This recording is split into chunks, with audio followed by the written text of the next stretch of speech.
रात का समय था।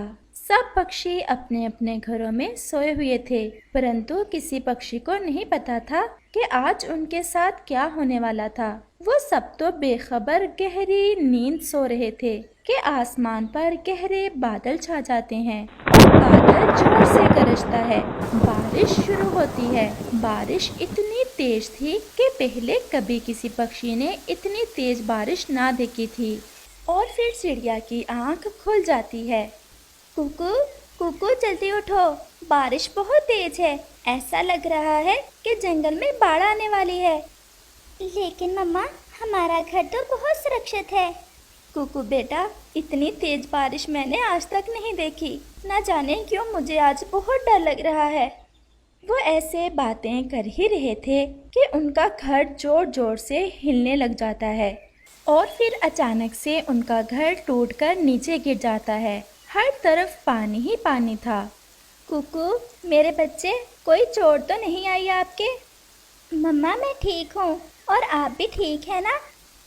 मैं भी ठीक हूँ मेरे बच्चे, परंतु आपने डरना नहीं है।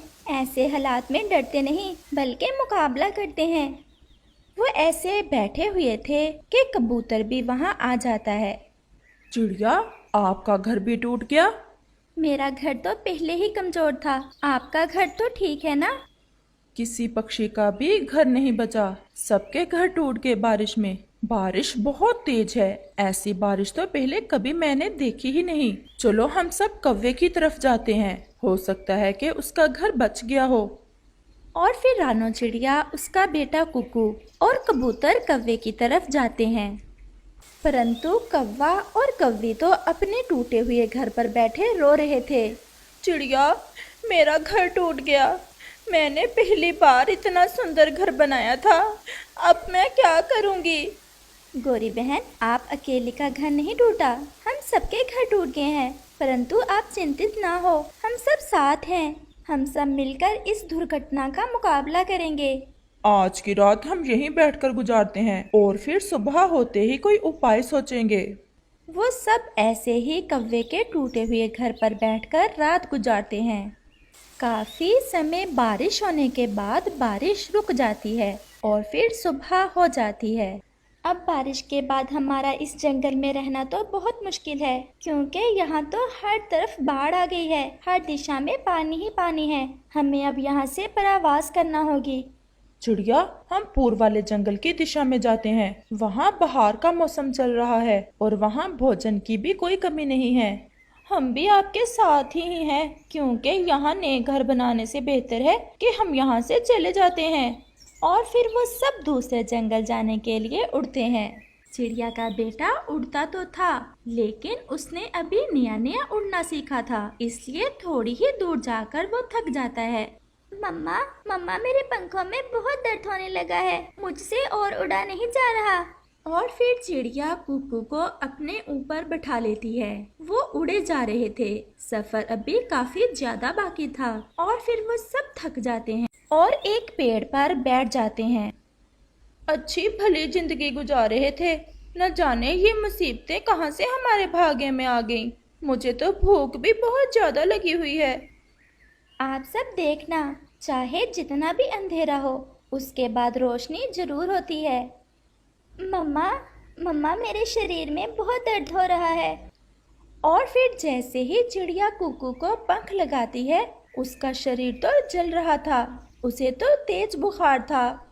हाय रे भगवान, कुकू को तो तेज बुखार है, इसका शरीर तो जल रहा है। चिड़िया, अगला सफर शुरू करने से पहले हमें कुकू को बुखार दूर करने वाली जड़ी बूटी का रस पिलाना होगा। चिड़िया, गोरी तुम्हारे पास ही है। मैं और कबूतर जाते हैं और इस जंगल में बुखार दूर करने वाली जड़ी बूटी की खोज करते हैं। मुझे उस बूटी की अच्छे से पहचान है। कौवे भैया, जल्दी आना। और फिर कौवा और कबूतर वहाँ से चले जाते हैं। वो तो उस जंगल से भी अनजान थे, इसलिए उन्हें अच्छे से नहीं पता था कि उन्हें वो बूटी कहाँ से मिलेगी।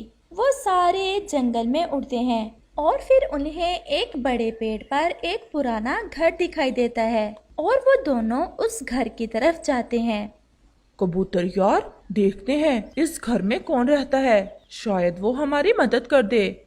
और फिर कबूतर ऐसा कहता है, क्या इस घर में कोई है? हम परावासी पक्षी हैं, मुसीबत के मारे हैं, भगवान के लिए हमारी मदद करें।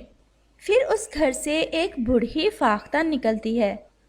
कबूतर और कव्वे, क्यों इतने परेशान हो और क्या हुआ है?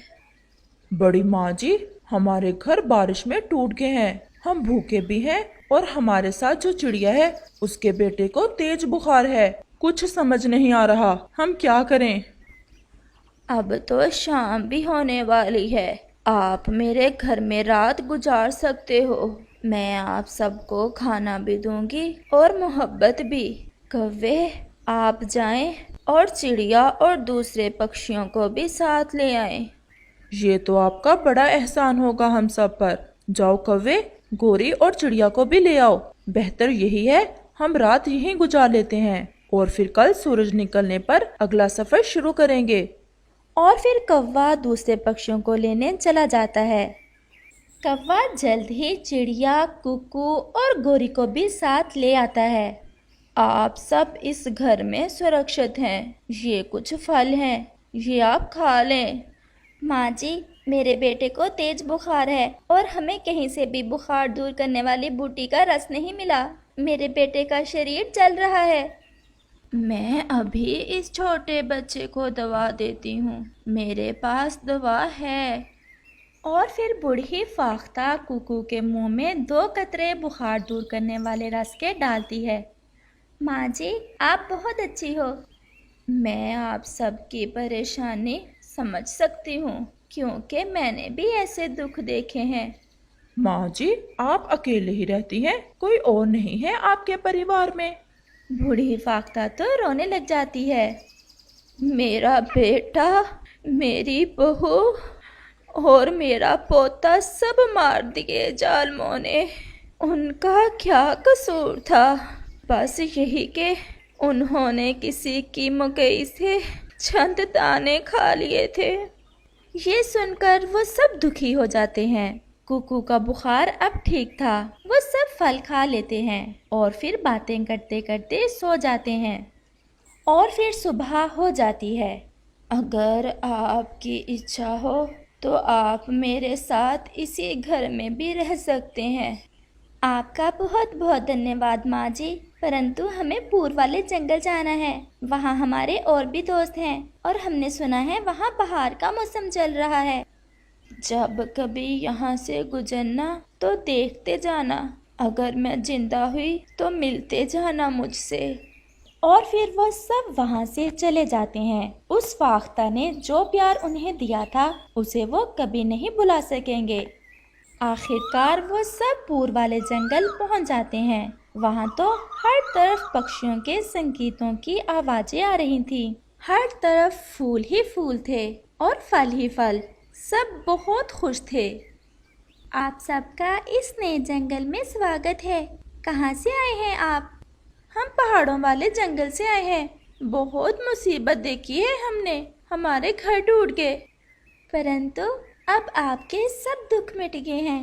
वो सामने जो बड़े पेड़ हैं, आप वहाँ अपने घर बना सकते हैं और यहाँ किसी चीज की कोई कमी नहीं है।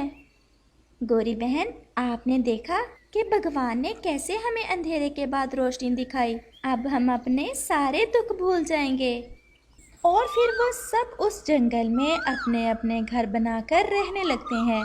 वो सब बहुत खुश थे क्योंकि अब उनके दुख खत्म हो चुके थे। प्यारे दोस्तों, क्या आप बता सकते हैं कि सफ़र के दौरान किस पक्षी को बुखार हुआ था? हमें आपके कमेंट का इंतज़ार रहेगा।